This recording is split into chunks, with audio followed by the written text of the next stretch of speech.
गीता में अर्जुन को स्वयं भगवान कह रहे हैं कि उस परमेश्वर की शरण में जा, उसके लिए उन संतों के पास जा जो तत्वदर्शी हो।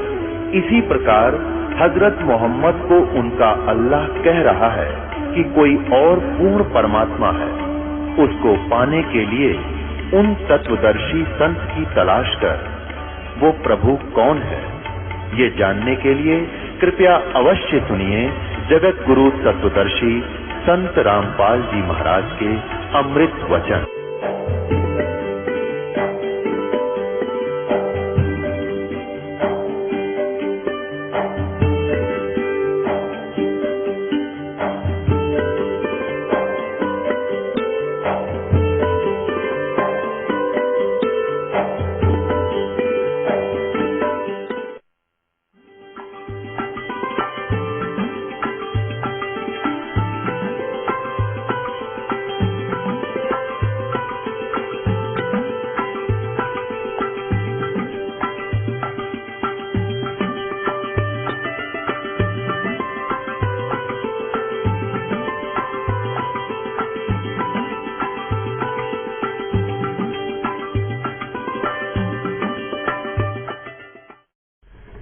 पुण्यात्माओं, अब यहाँ ये क्या कारण है कि ये पिछले जन्म की पुण्यात्माएं थी। जैसे टटीरी एक पक्षी था, टटीरी एक पक्षी है और उस टटीरी पक्षी वाले जो टटीरी वाले श्रेणी का एक टटीरी थी। उसने महाभारत के युद्ध के दौरान कुरुक्षेत्र में अंडे उत्पन्न कर दिए, अंडे पैदा कर दिए। उधर से दोनों तरफ से सेनाएं इकट्ठी होगी और युद्ध का बिगुल बज गया। तब उस संतनी ने, उस टटीरी ने, जो पूर्व जन्म की संतनी थी,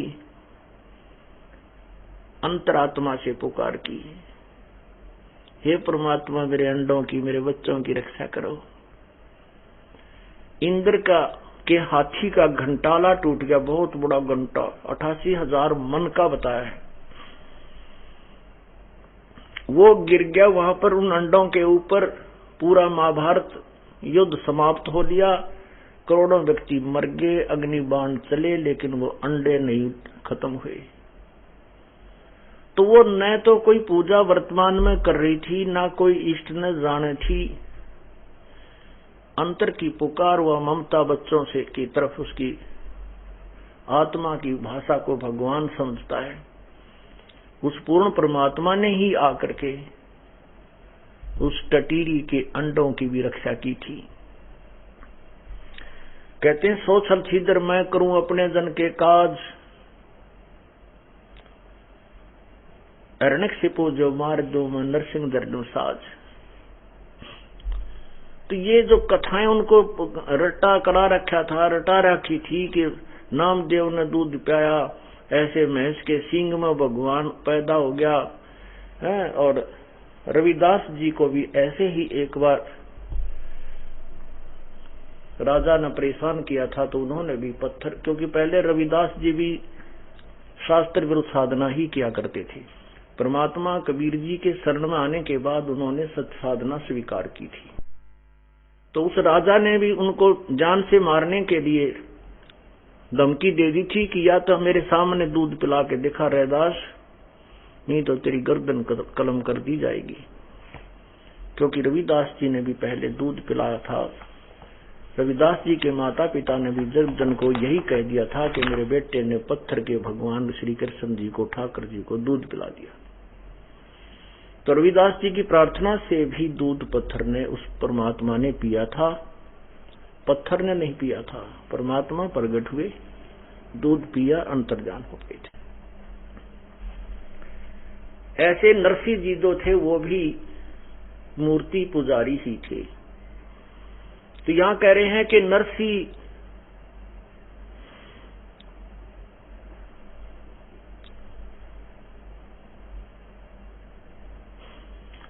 नरसिला नितनाथ पत्थर के आगे रहते, और जाकी हुंडी झाल झाली सांवल जो सा कहनते। कि धर्मदास जी अपनी वो अटकल युक्त ज्ञान को सुना रहा है कि कहता है कि नरसी नाम के जो नरसिम्हा नाम के सेठ थे वो भी भगवान पत्थर की मूर्ति का आगे डांस करते थे, नाचते थे, रोते थे, उसकी पूजा करते थे और परमात्मा ने उसकी हुंडी झाली और उसका भात भरा। तो तुम इनको पत्थर मत कह जिंदा। धर्मदास कहता है ये तो भगवान न पड़े हैं, पत्थर पत्थर नहीं है। तो पुण्यात्माओं परमात्मा ने फिर उसको ये तत्व ज्ञान समझाया, बेटा ना तो उस पत्थर के भगवान ने नरसिंह की हुंडी डाली, ठीक है नरसिंह जी श्री कृष्ण पुजारी थे, लेकिन वह हुंडी भी कबीर परमात्मा ने ही ली थी, उसकी पूरी की थी। लेकिन वो ये सोचता है जो जिस भी इष्ट का पुजारी है कि मेरे इसी भगवान ने मेरे ये काम किया है। परमात्मा कहते हैं पिछले ही पुण्य से होते हैं पूर्ण हंस मुराद, के पिछले ही जो साधना पुण्य तूने किया हुआ उससे ही तेरी पूर्ण मुराद हो रही है। जब तक तू भविष्य की साधना ठीक नहीं कर रहा तब तक तेरे पूर्व जन्म की कमाई से ही तेरे काम हो रहे हैं। जैसे ये दास पहले हनुमान पुजारी था, श्री कृष्ण जी का पुजारी था, बाबा श्याम जी की पूजा परंपरागत थी और भगवान शंकर की भी पूजा व साजली पूजा तो करते ही थे।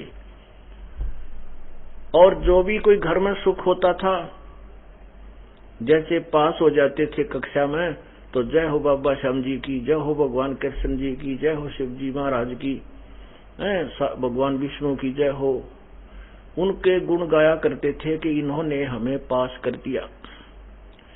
फिर शादी हुई, फिर नौकरी लग गई, लड़का हुआ तो खुशी मनाई कि भगवान बाबा श्याम जी ने मौज कर दी, फिर श्री कृष्ण जी ने मौज। इन्हीं देवताओं को हम ये समझते थे कि यही हमारे काम कर रहे हैं, यही हमें लाभ दे रहे हैं, नौकरी भी इन्होंने दी है। लेकिन अब पता चला इस तत्व ज्ञान की रोशनी में कि ये तो कुछ भी करने के कोना, ये तो मासा घटे न तल बधै, विदना लिखे जो लेख, साचा सतगुरु मेट कर ऊपर मारे मेख। जैसे आपने कल शिव महापुराण में पढ़ा, युकाल भगवान कहता है ब्रह्मा और विष्णु को कि तुम अपने आप को भगवान मान बैठे हो, तुम भगवान नहीं हो। और तुमने तप किया, तुम्हारे तप के आधार से मैंने तुम्हें तो विष्णु जी को, ब्रह्मा को तो उत्पत्ति करने की का डिपार्टमेंट दिया है और विष्णु को सतिथि का, और रुद्र इसी प्रकार रुद्र और शंकर को भी मैंने अन्य विभाग दिए हैं। लेकिन अनुग्रह किसी को अनुग्रह प्राप्त की जो है सिद्धि प्राप्त करने के तुम अधिकारी नहीं हो। अनुग्रह माने कृपा, अर्थात किसी चीज में फेरबदल करके कोई दुखी है उसको सुख कर दे, तुम नहीं कर सकते। अब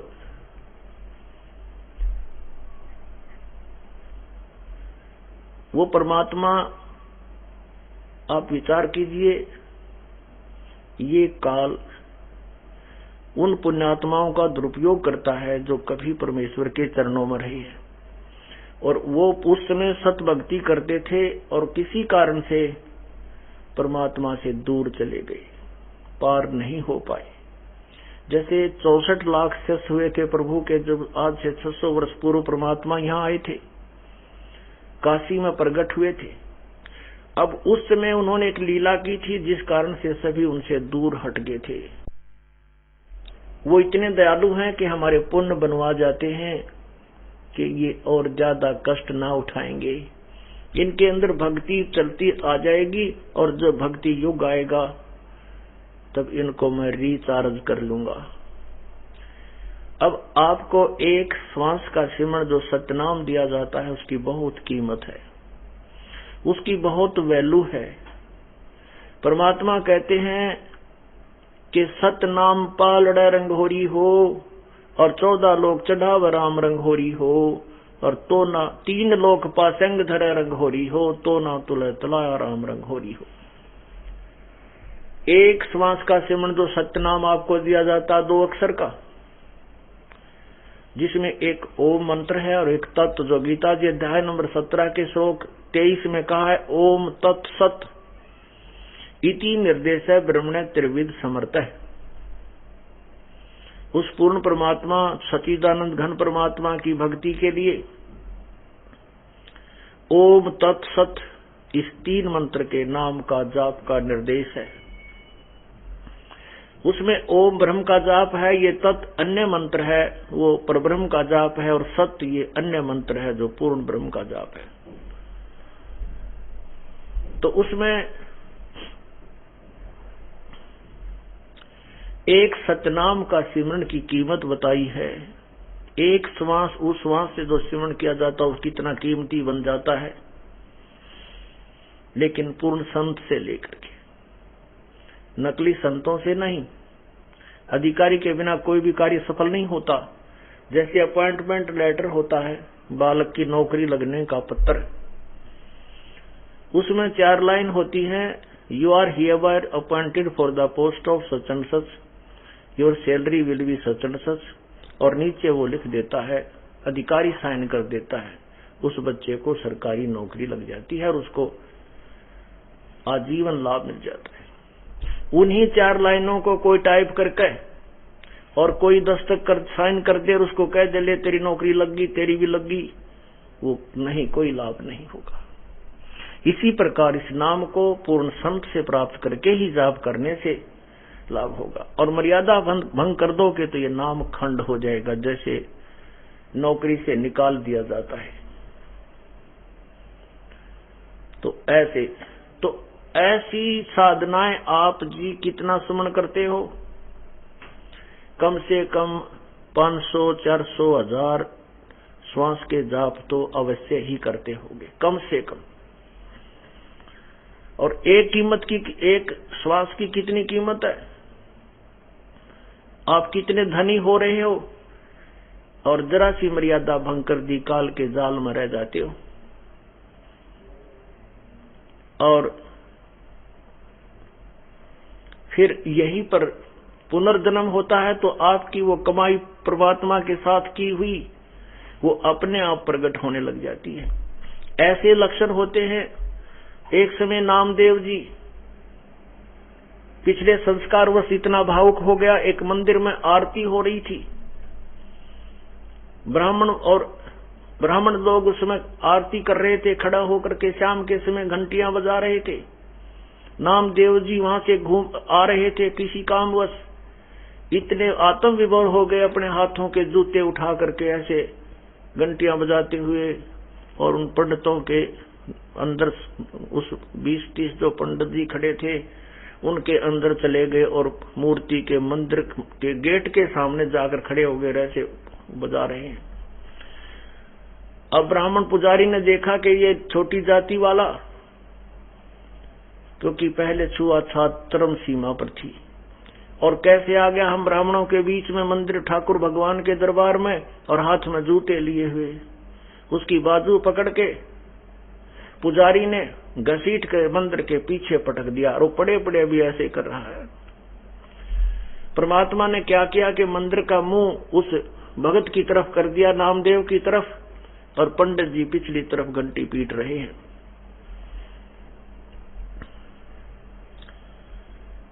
पुण्यात्माओं, यही परमात्मा कुछ समय के लिए अन्य वेश बनाकर न जाने कहां प्रकट हो जाते हैं।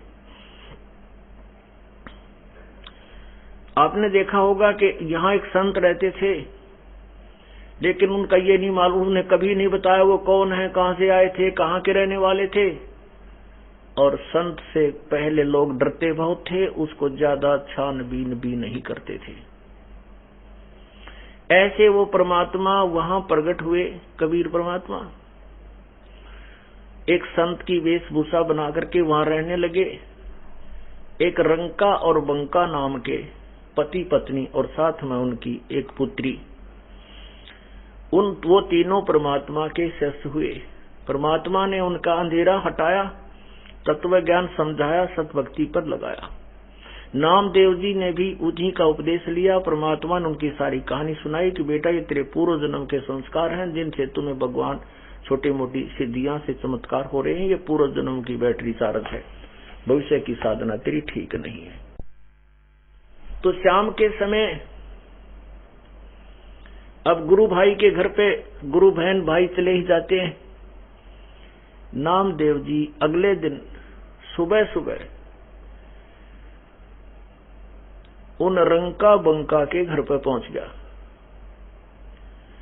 रंका बंका तो था नहीं, वो अपनी लकड़ी तोड़ने जंगल में गए हुए थे। उनकी बेटी थी और वो कोई औषधि पूछ करके किसी वैद्य से और पट्टी तैयार कर रही थी। नामदेव ने पूछा, बहन ये पट्टी किसके लिए, क्या कुछ हो गया, क्या माता जी को कुछ हो गया, पिताजी को हो गया? कहने लगी, नहीं रे भाई, गुरुदेव के हाथों का चोट लागी। और नामदेव तू बाज आ जा, भगवान को घना दुखी मत करा करे। वो सहम गया, भी क्या बात है, ये बहन क्यों कह रही है ऐसा कि तू भगवान ने घना मत सताया करे, तेरे के सिर में दर्द था, वहां पहुंच गया उन पंडितों के बीच में है। कल तू जब पंडितों के वहां गया, उन मंदिर के वहां घुस गया, उन्हें तुझे ठाकर पीछे पटक दिया। उस समय हम भगवान के पास बैठे थे, गुरु जी के पास, और वो एकदम अंतर ध्यान हुए, थोड़ी देर में आए तो उनके हाथों में चोट लगी हुई थी। हमने पूछा, भगवान क्या हो गया? तो उन्होंने कहा, बेटी नामदेव मेरे भक्त को कि वहां बेइज्जती हुई थी और उस मंदिर को फेर के आया हूं, घुमा के आया हूं कि तो लीला करनी थी दाता ने, उनने क्या जरूरत थी वहां जाने की। और भाई तू मानता नहीं कति भी है, भगवान को ज्यादा तंग मत कराया कर, तू जो भक्ति बताई है ऐसे कर, अपनी साधना वो करते रहेंगे जो करे, तू वहां क्यों गया? उसको बड़ा चिंता हुई, एकदम पानी पानी हो गए नामदेव जी, और जाकर देखा सच में तो संत के हाथों को चोट लगी हुई थी, छिले हुए थे, पट्टी बंधी हुई थी।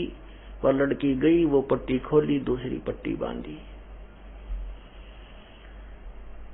तब पुण्यात्माओं,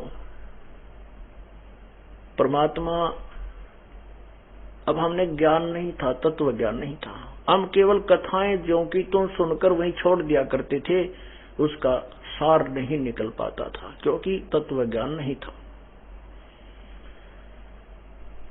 तो ऐसे नामदेव जी को परमात्मा ने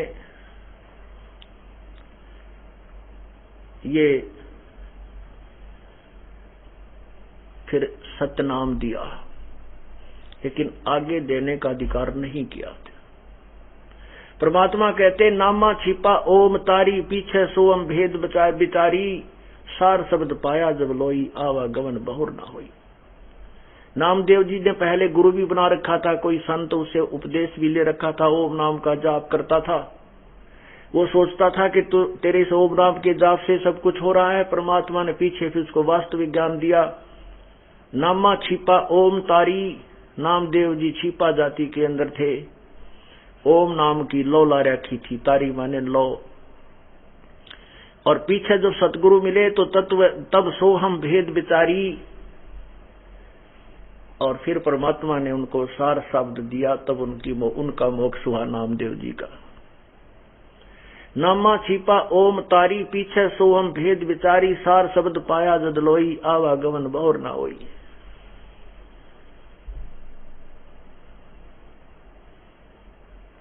तो परमात्मा उस धर्मदास को समझा रहे हैं कि भाई तुम तो खिलौनों से खेल रहे हो, ना सिर का पता ना पैर का, ये कथा कथा गोट रखी तुमने। अब नाम इस तत्व ज्ञान के सामने सारे दिमाग की नस नस खुल जाती है। धर्मदास एकदम सुन्न हो जाता है कि ये महात्मा जी बात तो सारी काटे की कह रहा है। तो पुण्यात्माओं, इससे आपने तत्व ज्ञान से अपनी जो दिनचर्या को सुचारू रखना है। अब क्या बताते हैं, बोले जिंद कबीर सुनो बाणी धर्मदासा, हम खालक हम खलक सकल हमरा प्रकाशा। मैं खालक, खालक माने परमात्मा, सारी सृष्टि का रचनहार, और खलक माने ये संसार। हम खालिक और हमसे ही ये खलक यानी संसार हमसे ही सुचारू चल रहा है। और सकल हमरा प्रकाशा, हम ही से चंद्र सूर्य, हम ही से पवन और पानी और पवना, हम ही से धरण आकाश रहे हम 14 भवना। क्योंकि परमात्मा से ही मांग करिए धर्मराय काल, ये ज्योति निरंजन, ये ब्रह्मांड मांग कर लाया हुआ है। कहता है ये हमसे ही हैं, ये सभी जीव भी मेरे से ही आए हुए हैं।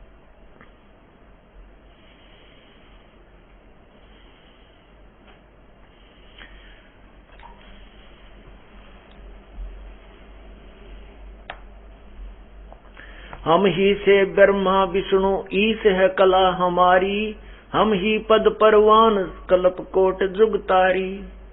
हम साहेब सतपुरुष हैं ये सब रूप हमारे, जंद कहे धर्मदास से सत्य शब्द घन सार। अब धर्मदास तो उस उल्टे रंग में रंगा हुआ था, फिर भी बात बीच में अपनी जो ज्ञान अड़ंगा ज्ञान था उसने अड़ावे था, जहां तक पार पसावे हर जीव अड़ाता है, लेकिन सत्य के सामने वो फिर आखिर में नष्ट हो जाता है, अज्ञान नहीं रहता। क्या कहता है, बोलत है धर्मदास सुनो सर्वंगी देवा, दिखे पिंड और प्राण कहो तुम अलख अबेवा। नाद बिंद की दे शरीर है प्राण तुम्हारे, तुम बोलत बड़ बात नहीं आवे दिल हमारे।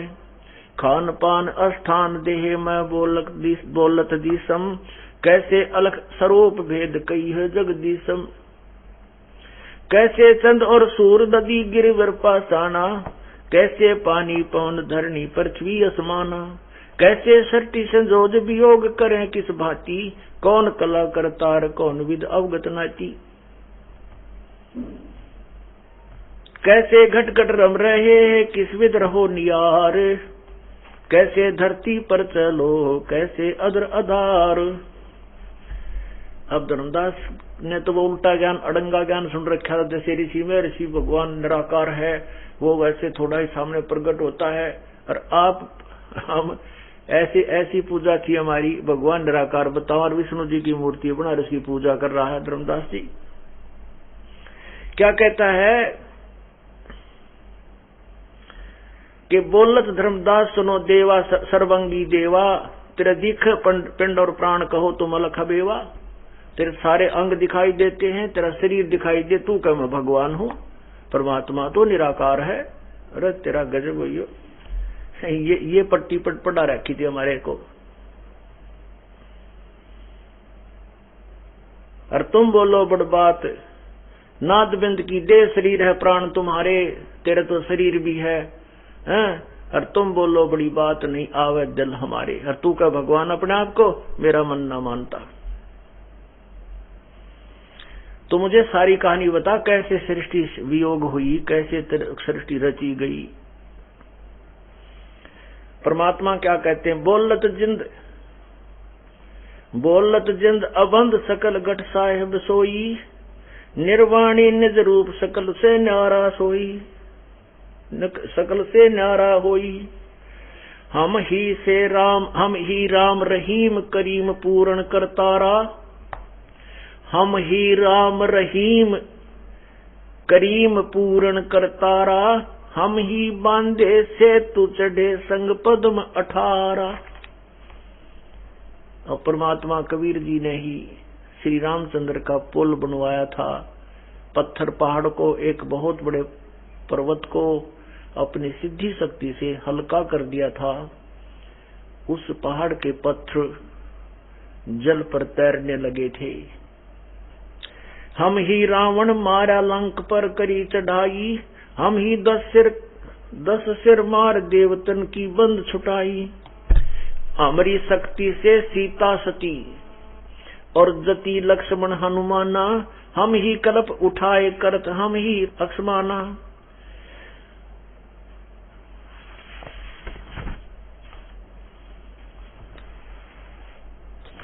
छिन में धरती पग धरूं नादय सिर संजोग, पद अमान्यारा रहूं ईश्वर दुनि वियोग।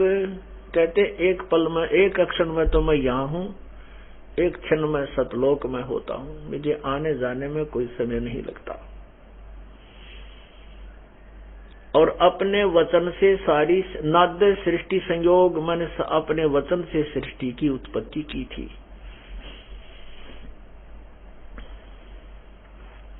बोलत है धर्मदास जिंदा जननी को थारी, कौन पिता परवेश कौन गति रहन आधारी। क्यों उतरे कल माई कहो भेद सब भेद विचारा, तुम निज पूर्ण ब्रह्म कहाँ अनपान आहारा। कौन देह सने नैन मुख नासा देहा, तुम दिखत हो मनुष्य कौन विद जंद विदेहा। कहते हैं साची बता तेरी कौन माँ है, कितना है और किस, और तेरा शरीर दिखे, और कैसे तू अपने आप को विदेही भगवान कह रहा है। कौन तुम्हारा धाम नाम सुमरण क्या कहिए, तुम व्यापक कल माही कहो कहाँ साहेब रहिए। जिंद कह धर्मदास सुनो सतगुर की बाणी, हम ही संत सुजान हम ही हैं सारंग पानी। ओंकार और माया सब तास के पुत्र कहावे, हम परमात्म पद पिता दोहों के मध्य रहावे। हम उतरे तुम काज सुन से किया पियाना, शब्द रूप धर देह समझ बाणी सुर ज्ञाना। परमात्मा कहते हैं ए धर्मदास, मैं तेरे लिए, तेरे कारण सतलोक से शून्य से प्रस्थान करके यहाँ आया हूँ। हम उतरे तुम काज सुन से किया पियाना, तुम काज यानी तेरे काम ही मैं आया हूँ और सतलोक से आकर यहाँ प्रगट हुआ हूँ। हम उतरे तुम काज सुन से किया पियाना, पियाना माने प्रस्थान, और शब्द रूप धर दे समझ साहेब सुर ज्ञाना, शब्द बाणी सुर ज्ञाना।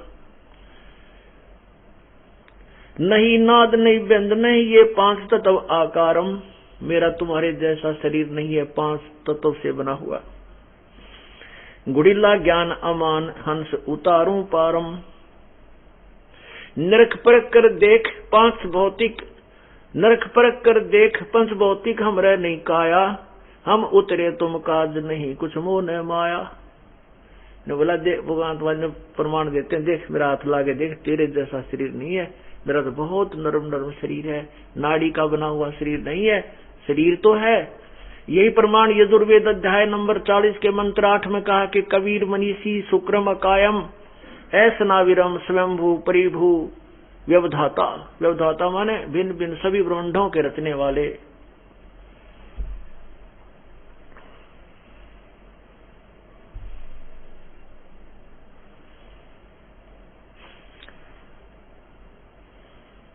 नरक परख कर देख 5 भौतिक हमरे नहीं काया, हम उतरे तुम काज नहीं कुछ मोह न माया।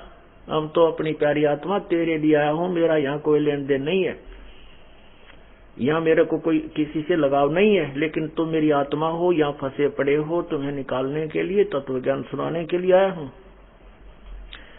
गगन सुन में धाम है वो अवगत नगर नरेश, अगम पथ कोई ना लख है ये खुद शंकर शेष। परमात्मा कहे मेरा तो ऊपर सतलोक में स्थान है, और उसको किसी को नहीं, ये ब्रह्मा विष्णु महेश भी ढूंढ रहे हैं, वहां नहीं जा सकते। मेरे द्वारा बताए गए ज्ञान के अतिरिक्त, इस विधि के अतिरिक्त कोई भी वहां नहीं जा सकता।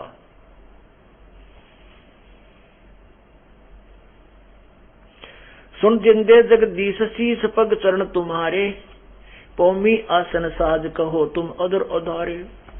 अब ये पुराना ज्ञान है ना, बहुत खतरनाक है। ये ओल्ड जो नकली पेंट अपना हो रहा है ओवा हुआ है, ये जल्दी सी उतरता नहीं, और ये तत्व ज्ञान रूपी रेग मार लगाकर इसको उतारा जाता है और फिर यथार्थ पेंट किया जाता है।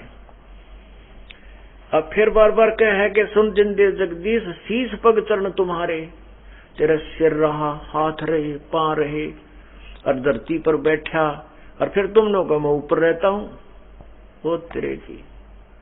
परमात्मा कहते सोन गगन में हम बसे, पृथ्वी आसन थीरे, धर्मदास धोखा जलम छानो नीर और खीर। धर्मदास धोखा दिला तेरे, तुम इस तत्व ज्ञान से सुनो, पहचानो।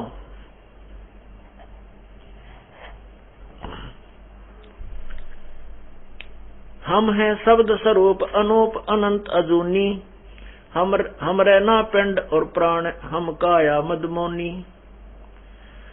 हमारा जो शरीर है तुम्हारे जैसे श्वास उश्वास का और पांच तत्वों से बना हुआ नहीं है। जो धारे सो हुए गुप्त मंत्र मुस्कानी, कहे जिंदा जगदीश सुनो तुम धर्म निशानी। ना मैं जन्मू ना मरूं, ना आऊं ना जाऊं, शब्द विहंगम सुने में, ना मेरे धूप न छाई। बोले जिंद सुनो धर्मदासा, हमरे पिंड प्राण नहीं श्वासा। गर्भ योनि में हम नहीं आए, मादर पिदर ना जन्नी जाए। परमात्मा कहते धर्मदास जी, मेरे ना कोई माँ है, ना पिता है, ना मेरा कोई जन्म होता है।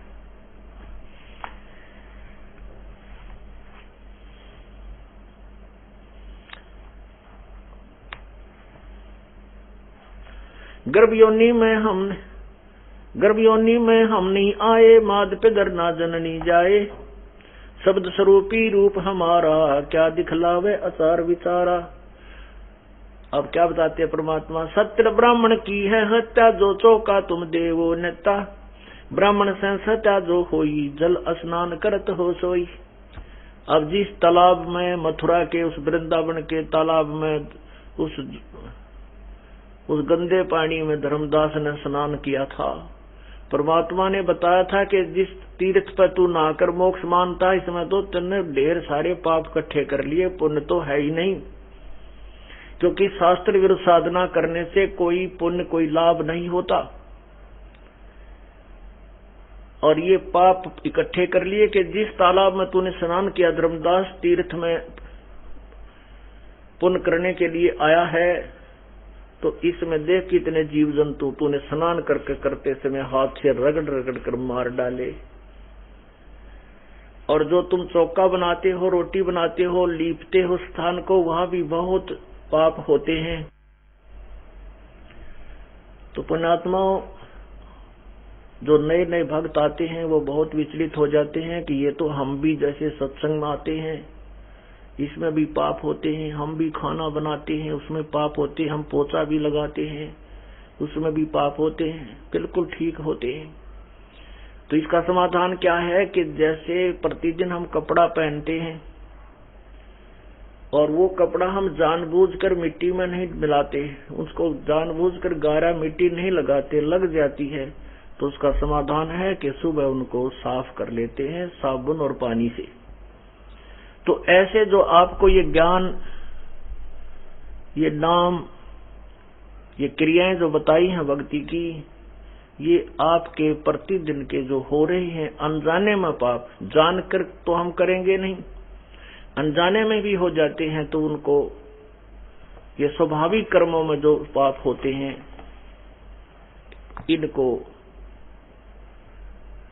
ये समाप्त हो जाते हैं, कट जाते हैं, इस सत्य साधना से कट जाते हैं। और जो अन्य साधना करते हैं वो ऐसे तो शास्त्र विरुद्ध है, फिर भी ओम नाम का जाप वेदों अनुसार शास्त्र अनुकूल है, वो जाप करते हैं तो उस साधना के करने से पुण्य और पाप दोनों भोगने पड़ते हैं, चाहे वो जानकर होते हैं चाहे अनजाने में होते हैं, उनको दोनों भोगने पड़ते हैं। पुण्यों का अलग अकाउंट है, पाप का अलग अकाउंट, उसमें कोई फेरबदल ये भगवान नहीं कर सकते। केवल पूर्ण परमात्मा कबीर देव, कबीर भगवान वही कर सकता है जब हम उसकी शरण में आ जाते हैं। परमात्मा कहते मासा घटे न तिल बधे, विद ना लिखे जो लेख, साचा सतगुरु मेट कर ऊपर मारे मेख। गरीबदास जी ने अपनी अमृतवाणी में प्रभु की महिमा बताई है कि जब तक हम कबीर परमेश्वर की सत्साधना पूर्ण संत से लेकर नहीं करते, तब तक हम दोनों ही, हमारा कोई भी परिवर्तन किसी कर्म में नहीं हो सकता। सच्चा सतगुरु यानी पूर्ण संत उनको खत्म करके और फॉर एवर समाप्त कर देता है, ऊपर मेख मार देता है, अर्थात उनको खत्म कर देता है। परमात्मा खुद कहते हैं कबीर साहब, जब ही सतनाम हृदय धरो, भयो पाप को नासे, मानो चिनगी अग्नि की बाई पड़ी पुराने घास। जैसे सूखा ढेर चाहे लाखों टन पड़ा हो घास, उसमें एक माचिस की सीख तिल्ली लगा दे जला करके, वो पूरे घास को जलाकर राख कर देती है और हवा उसको आंधी आती है उठाकर इधर उधर फेंक डालती है। इसी प्रकार हमारे संचित कर्म जो पाप कर्म है वो बहुत बड़ा ढेर बना हुआ है, और उसके आधार से जो पुण्यात्मा सत्साधना नहीं करते, वो साधना करने वाले जो शास्त्र विरुद्ध साधक लाखों वर्ष नरक में पड़े रहते हैं, 84 लाख योनियों को भोगते रहते हैं उन कर्मों को भोगने के लिए।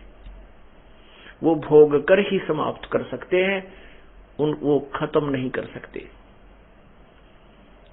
यजुर्वेद अध्याय नंबर 8 के मंत्र 13 में स्पष्ट किया है कि पूर्ण परमात्मा की सत्साधना करने कोई भी करे, चाहे कोई संत करे, चाहे कोई ऋषि करे, चाहे देवता करे, चाहे कोई भगत करे, उनके सब पापों का नाश पूर्ण परमात्मा कबीर अंगारी असी। यजुर्वेद अध्याय नंबर 5 के मंत्र 32 में कहा है कबीर अंगारी असी बंभारी असी। अंगारी माने पापों का शत्रु, अरि माने शत्रु, अग माने पाप अर्थात पाप विनाशक, और बंभारी बंधनों का शत्रु, काल के बंधन को काटने वाला, वो कबीर परमात्मा है। और वो सतधामा रतधामा सतलोक में रहता है।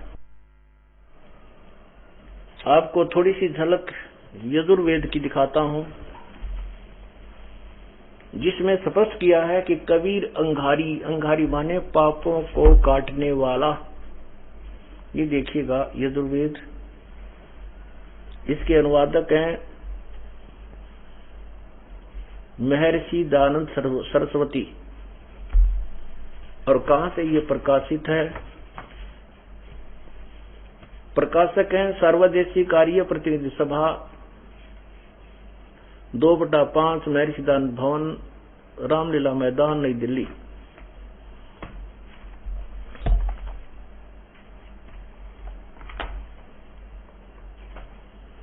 अध्याय नंबर 5 का मंत्र 32 आपको दिखाते हैं। ये देखिएगा, ये है 5वां अध्याय 161 पृष्ठ, ये 162 पर आप देखिए, 160 पर यजुर्वेद भाषा भाषे स्वामी दयानंद जी के करकमलों द्वारा ही अनुवादित है। इसमें देखना कितनी सच्चाई आपके समक्ष है। उसी गसी कबीर, ये कबीर लिखा, हम इसे कबीर बोल देते हैं, कबीर, क्योंकि हम वह को बै बोलते हैं, हमारे भगवान भी ऐसे ही बोलते हैं। कबीर कबीर अंगारी असी बंभारी अविसुरसी दुअसवान सुधन्यु असी मारजालिये। और अंत में लिखा रत धामा असी सवर ज्योति, और सवर ज्योति स्वयं प्रकाशित, रत धामा माने सतलोक में रहने वाला। अब स्वामी जी के द्वारा किया हुआ अनुवाद देखिए। हे जगदीश्वर, जिस कारण आप उसी कांतिमान असी माने हैं अंगारी, अंगारी माने खोटे चलन वाले जीवों के शत्रु। व अंगारी का अर्थ होता है अग माने पाप, अरि माने शत्रु, यानी पापों के शत्रु। चलो आगे देखिए। कबीर, इन्होंने इस कबीर शब्द को, इस कबीर शब्द को अपसर्ग लगा दिए और कबीर बना दिया कवि। हम इसको कबीर भी बोल सकते हैं, जैसे ये यजुर्वेद है। इस यजुर्वेद के रे को हटा दें और यजु दो अपसर्ग लगा दें तो भी यजु भी कहीं लिखा होगा तो यजुर्वेद ही कहा जाएगा। तो यहाँ कबीर भी लिख दिया तो भी हम इसे कबीर देव कहेंगे। ये देखो कबीर, इन्होंने अर्थ कर दिया कांत परजय, असी माने है। इसका अर्थ बनता है कि हे परमात्मा आप उसी के माने पूर्ण शांतिदायक, असी माने हैं।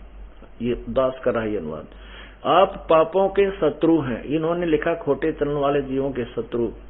और कवि शत्रु कबीर असी, वो कबीर है। ये देखना उसी गसी कबीर अंगारी असी। कबीर भगवान जो है वो पापों का शत्रु है और बंभारी है वो बंधनों का शत्रु है। यहाँ देखिए कबीर माने कबीर असी माने, हम इसको कबीर ही लिख दें। यजुर्वेद हो तो यजु होता तो यजुर्वेद है, यही लिखना पड़ता। ये कबीर हैं पापों के शत्रु। बंभारी माने बंधनों के शत्रु, ये स्वयं लिख रहे हैं। बंभारी माने बंधन के शत्रु, वह तारादि तंतुओं के विस्तार करने वाले। बता ये सीधा है कि बंभारी माने बंधन, अरि बंभर माने बंभ माने बंधन और अरि माने शत्रु। बंभारी बंधनों के शत्रु, यानी बंदी छोड़, बंधन काटने वाले, बंधनों का नाश करने वाले वो कबीर ही हैं। अच्छा नीचे देखियो, सवर ज्योति का अर्थ होता है स्वयं प्रकाशित। इन्होंने इसमें फेरबदल किया है, अंतरिक्ष को प्रकाश करने वाले। और रतधामा, सतधाम युक्त हैं। ओए होए, रतधामा माने सतधाम कहो, सतलोक कहो, सत शाश्वत स्थान कहो। ये तुम रतधामा माने सतधाम युक्त हैं, असी माने हैं। इससे क्या सिद्ध हुआ? इससे ये सिद्ध हुआ कि कबीर अंगारी असी, अग माने पाप, अरि माने शत्रु, पापों का शत्रु है। और बंभारी बंधनों का शत्रु, बंधन काल के बंधन, कर्म के बंधन से हम बंधे हुए। कर्मों के आधार पर हम सब, कोई पशु बनता है, कोई पक्षी बनता है, कोई मनुष्य बनता है, कोई राजा बनता है, कोई कुछ बनता है और फिर 84 लाख योनियों में घूमते रहते हैं। तो इस कर्म के बंधन को काटने वाला बंभारी वो कबीर असी, कबीर है। और रतधामा सवर ज्योति स्वयं प्रकाशित है, वो उसके शरीर से प्रकाश निकलता है। वो रतधामा सतलोक में रहता है, सतधाम युक्त है। यही प्रमाण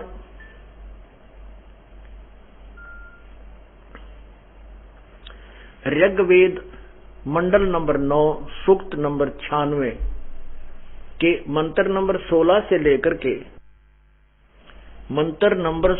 लेकर के 20 तक स्पष्ट है कि वो परमात्मा तीसरे धाम में और चौथे धाम में रहता है, वो कबीर है।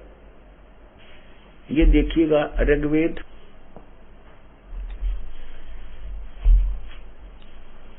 महर्षि दानव सरस्वती, क्योंकि इनकी छाप ला देते हैं ये, और इस तरह ये व्याख्या करते हैं वेद के। महर्षि द्वंद की छाप लाग रही है, बड़ा बड़ा विद्वान था और इसने तो तोड़ पाड़ रखा होगा अनुवाद करण का है। तो चलो अब इन्होंने अनुवाद तो क्या, किसी और ने मोर इनकी ला रखी है। और ये कहाँ से प्रकाशित है? प्रकाशक है सार्वदेशी कार्य प्रतिनिधि सभा, महर्षि दान भवन, रामलीला मैदान, नई दिल्ली। इसमें देखिए अध्याय नंबर 9 के सूक्त नंबर 96 में ये देखिएगा, ये सूक्त ऋग्वेद मंडल नंबर 9 सूक्त 96 का मंत्र 16। इसमें कहा है कि हे परमात्मन, सर्वोपरि रहस्य चार श्रेष्ठ नाम जो तुम्हारी संज्ञा है आप उसका ज्ञान कराएं। इसमें यह कहा कि आपका जो वास्तविक नाम है उसके विषय में जानकारी दें। अब ये मंत्र नंबर 17 में कहा है कि शिशुम यह शिशुम जगानम हरियंतम मर्जंती सुबंती विहन्नम ऋतो गणे गणेन कबीर गिरभी। ये कबीर, ये र ग की ई की मात्रा पर र लगा है। कबीर गिरभी, ये गिर भय के ऊपर भी र लगा हुआ है, तो इसको कबीर गिरभी। कबीर, कबीर माने कबीर, गिरह माने वाणी। देखिए यहाँ पर इन्होंने अनुवाद किया है शिशुम। शिशुम का अर्थ है कि भगवान जो शिशु रूप में प्रकट होता है वो बड़ा होकर के अपनी महिमा आप ही बताता है। यहाँ देखना, ये है कबीर का इन्होंने कर दिया कवि लोग, कबीर का अर्थ लिख दिया कवि लोग। गिर भी माने वाणी द्वारा। इसको हम लिख दें कबीर गिरह। ये देखो कबीर गिर भी, कबीर वाणी द्वारा।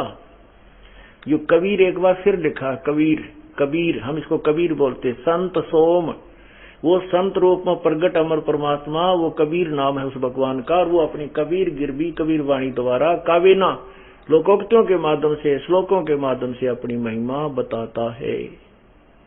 लोग उसे प्रसिद्ध कवि कहने लग जाते हैं। ये देखना, कवि लोग वाणी द्वारा कविता से, कावेना माने कविताओं से, यानी कविताओं के माध्यम से उसकी स्तुति करते हैं। सोम स्वरूप, सोम माने अमर परमात्मा होना चाहिए।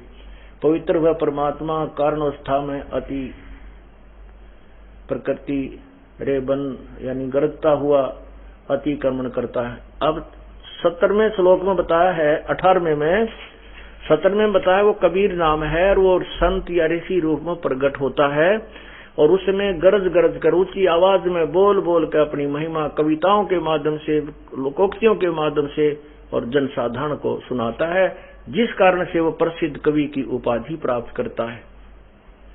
लेकिन वो होता है भगवान ही। यहां देखना, ये 18वां अध्याय श्लोक है उसी मंडल नंबर 9 के सूक्त 96 का। अब 18वें मंत्र में लिखा है कि सोम, सोम रूप परमात्मा, वो अमर परमात्मा पालन की इच्छा करता हुआ, जो महान वह परमात्मा, यो है तृतीयम धाम। देवान और पितरान, ये तो इनकी अपनी सोच है, इन दोनों से पृथक तीसरा जो मुक्ति धाम है, उसमें विराजम, उसमें विराजमान है। सीधा अर्थ बनता, उसमें विराजमान जो। अब ज्ञान योगी गीता आ गया भगवान के मार्ग में, ये गलत कर दिया, विराजम का अर्थ लिख दिया इन्होंने। वो विराजमान है जो ज्ञान योगी है, उसको अनुराजती प्रकाश करने वाला है, सतोपम सतोमान है, ऐसा ऐसा ये कहते हैं। कवि नाम पदवी जो क्रांतदर्शियों की पदवी अर्थात मुख्य सतान है और अनंत प्रकार की सत्वनीय है। ऋषि मना सर्व ज्ञान के साधन रूप मन वाला वह परमात्मा जो ऋषिकृत सब साधनों का प्रदाता। ये कोई बात हुई? इसका सीधा अर्थ है, जैसे आप इस परमेश्वर के सार संदेश में और एक नई पुस्तक बनी है, ये आध्यात्मिक ज्ञान गंगा, इसको आप यहां से प्राप्त कर सकते हैं बुक स्टॉल से। ये है आध्यात्मिक ज्ञान गंगा।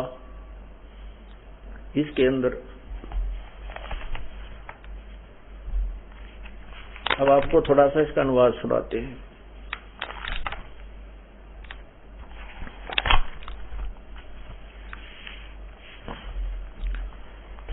इसमें देखिएगा, यही है ऋग्वेद के मंत्र, ऋग्वेद मंडल नंबर 9, यहां देखिएगा 9 और सूक्त नंबर 96 मंत्र 16। यही और 16वें का अर्थ है कि परमेश्वर आप तत्व ज्ञान रूपी शस्त्र युक्त हैं। उस अपने तत्व ज्ञान रूपी शस्त्र द्वारा ये पूरे माने मवाद रूपी अज्ञान को नष्ट करें तथा अपने उपासक को अपने गुह्यम माने गुप्त सुखदायी श्रेष्ठ नाम माने नाम मंत्र का ज्ञान कराएं। सोमदेव हे अमर परमेश्वर, आपके तत्व ज्ञान की लोकोक्ति गान की कानों को अति प्रिय लगने वाली श्रुति प्राणा अर्थात जीवन दायिनी, शुद्ध घी जैसी श्रेष्ठ, घोड़े जैसी तीव्रगामी तथा बल वाली, अर्थात आपके द्वारा दिया गया तत्व ज्ञान जो कविताओं लोकोक्तियों में है वह मोक्षदायक है। उस अपने यथार्थ ज्ञान व वास्तविक नाम का ज्ञान कराएं। तो इसमें बताया है, ये भावार्थ है। तो 17 में मैं कहा है कि पूर्ण परमात्मा हरियम, ये शिशुम जगानम हरियम तम मर्जंती सुबंती विहंती वहीन मरुता गणेन कबीर गिरभी कावेना कबीर संतसोम पवित्रम अत्यति रेभन। पूर्ण परमात्मा जो विलक्षण मनुष्य के बच्चे के रूप में जानबूझकर प्रकट होता है तथा अपने तत्व ज्ञान को उस समय निर्मलता के साथ उच्चारण करता है, प्रभु प्राप्ति की लगी हुई विरह अग्नि वाले वायु की तरह पवित्र शीतल भक्त समूह के लिए कविताओं से कावेना कविताओं से पवित्र अत्यधिक वाणी निर्मलता के साथ कबीर गिरभी कबीर वाणी अर्थात कबीर वाणी द्वारा रेभन माने ऊंचे स्वर से संबोधन करके बोलता है। कबीर संत सोम, ये देखो ये कबीर गिरभी कावेना कबीर संत सोम, कबीर संत सोम वह अमर पुरुष अर्थात सत्पुरुष ही संत अर्थात ऋषि रूप में स्वयं कबीर देव ही होता है, परंतु उस समय परमात्मा को न पहचान कर वह कवि कहने लग जाते हैं। अब 18वें में क्लियर किया है,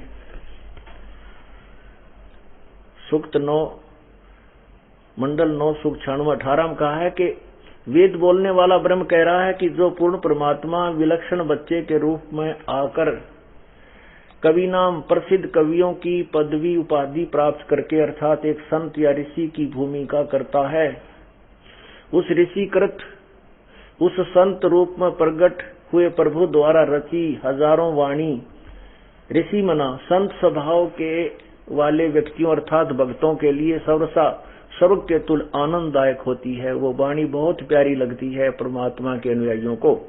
संत सोम वह अमर पुरुष अर्थात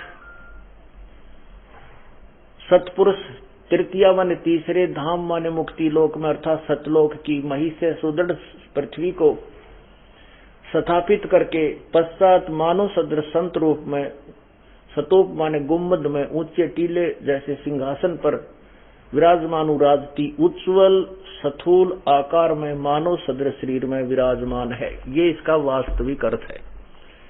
और इन्होंने अज्ञानता के कारण इसका अनुवाद का अड़ंगा कर दिया, अपने अज्ञान को सर्वोपरि रखने के लिए शब्दों के अर्थों को भी घुमा डाला, बर्बाद खराब कर दिया।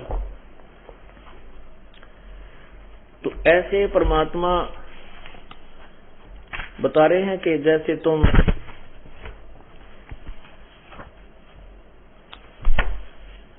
अब ये ना समझ बैठना कि भई तो फिर हम भी करते हैं ये काम, तय कपड़े भी दो, रोटी भी बनावा, सत्संग में आते हैं। जैसे धर्मदास जी अपने गांव से चल करके 800-850 किलोमीटर मथुरा पहुंचा पैदल, तो उससे पाप हुए। परमात्मा उसको बता रहा है कि जो तुम पुण्य करते हो वो पुण्य अकाउंट में, जो पाप करते हो वो पाप अकाउंट में, दोनों भोगने पड़ेंगे। उसलिए बता रहे हैं सत्य ब्राह्मण की है हत्या, जो चौका तुम देवो नित्ता। ब्राह्मण से हत्या जो होई, जल स्नान करत हो सोई। चौके कर्मी किट मर जाई, सूक्ष्म जीव जो दिखे नाही। हरि बाती पृथ्वी के रंगा, अंत कोट जीव उड़े पतंगा। तारक मंत्र कोट जपाही, वो जीव हत्या उतरे नाही।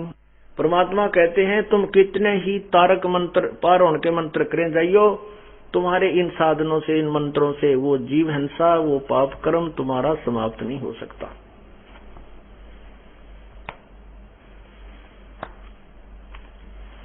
पृथ्वी ऊपर पग जो धारे, करोड़ जीव एक दिन में मारे। एक दिन में ना जाने कितने जीवों को मार करके हम विश्राम करते हैं। और जब तक ये तत्व सतनाम रूपी साबुन और ये तेल पानी जल नहीं हमें मिलेगा तो हमारा कपड़ा अंतःकरण मैला हो जाएगा। पृथ्वी ऊपर पग जो धारे, कोट जीव एक दिन में मारे। करे आरती संजम सेवा, ये अपराध उतरे नहीं देवा।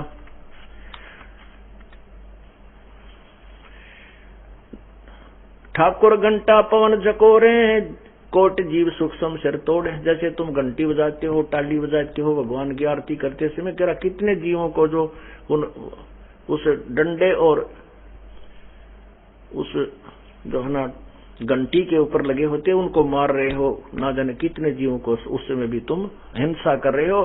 स्तुति करते समय भी, आरती करते समय। धूप दीप और अर्पण अंगा, अंत कोट जीव जड़े विहंगा। जो तुम जोत जलाते हो, दीप जगाते हो, इसमें भी ना जाने कितने जीव मरते हैं। तो पुण्यात्माओं, हम भी दीप जोत जगाते हैं, हम भी ये सभी कर्म कार्य क्रिया करें, लेकिन हमारे पास वो मंत्र है जिससे हमारे पास वो मंत्र है कि इससे ये पाप हम जानकर नहीं करते। दीप, क्योंकि हवन करना आदेश है, उसके लिए हम हवन यज्ञ, धार्मिक यज्ञ करते हैं। जैसे यहाँ भंडारा चलता है, इसमें भी जीव मरे। बर्तन साफ करा, इसमें भी मरते हैं। ये मैट बिछावा, झाड़ा, इसमें भी मरते हैं। लेकिन हमारे पास वो मंत्र है, वो औषधि है जिससे पाप नष्ट हो जाते हैं। जैसे एक ऐसी औषधि बन गई है कि किसान जब फसल बीज देता है तो उसके अंदर घास अड़ंगा फिर उगाता है, तो उस खरपतवार को नाश करने के लिए एक औषधि डाल दी जाती है पानी में सिंचाई करते समय, और वो औषधि फसल को हानि नहीं करती, उस कुबाड़ को नष्ट कर देती है, खरपतवार को जला देती है। ऐसी औषधि अब इस दास को प्राप्त हो चुकी है और अपनी भक्ति रूपी खेती को अड़ंगा रहित कर लेना, करते रहना। अब क्या है,